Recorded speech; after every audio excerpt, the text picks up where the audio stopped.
L'information de qualité, c'est dans la revue du quotidien national. L'essor, chers internautes, nous sommes mardi 30 septembre 2025. Le Mali a répondu à l'ONU aux attaques verbales du ministre algérien, dénonçant des propos diffamatoires et condescendants. Il a rappelé que les tensions actuelles proviennent des ingérences répétées d'Alger dans ses affaires intérieures. La destruction des drones La destruction d'un drone malien par l'armée algérienne a été qualifiée d'agression préméditée, preuve technique à l'appui. Bamako a appelé l'Algérie à cesser ses ingérences, à respecter la souveraineté des États et à réaffirmer sa détermination à défendre son territoire. L'ancien Premier ministre Moussa Mara retourne en détention. 2 mois après son placement sous mandat de dépôt, le prévenu a été présenté ce lundi devant le pôle national de lutte contre la cybercriminalité. Sa comparution intervient à la suite d'une publication sur la cyberespace en juillet dernier. À l'issue de l'audience, le parquet a requis 24 mois d'emprisonnement après le rejet d'une demande de liberté provisoire.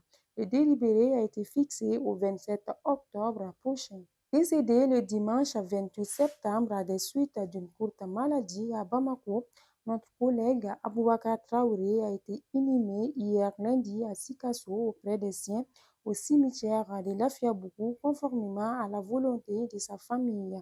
La forte délégation composée des parents, camarades de promotion, amis du défunt et des collègues de l'agence malienne de presse et de publicité qui a accompagné la dépouille tôt hier est arrivé à Sikasso vers 11 heures. Il laisse derrière lui une veuve et 3 enfants inconsolables. Ainsi va la vie, dors en paix, chers collègues. Près de 359 tonnes de produits impropres à la consommation ont été incinérées par la direction des renseignements et de lutte contre la fraude des douanes maliennes. L'opération s'est déroulée dans la commune rurale de Dion au cercle de Kati, en présence du directeur général adjoint des douanes, le colonel-major Ahmed Akboya et de plusieurs personnalités.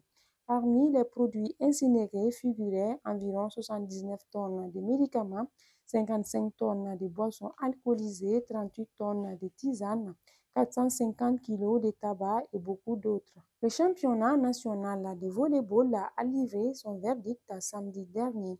Dans la salle Abdallah Mohamed Aïdara du stade 26 mars à l'USFACH, chez les dames et l'association sportive des 1008 logements chez les messieurs ont été sacrés championnes.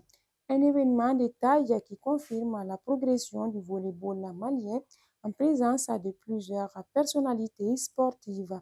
Cette édition a enregistré la participation de 13 formations masculines et 9 féminines. Les finales ont opposé l'USFAS au centre de formation de volleyball de Daoudabougou chez les dames et l'association sportive des 1008 logements à l'USFAS chez les messieurs. Et c'est la fin de cette revue. Merci de l'avoir suivi. Continuez à nous suivre sur les www.lessoirs.email ainsi que sur toutes nos plateformes digitales. À la prochaine.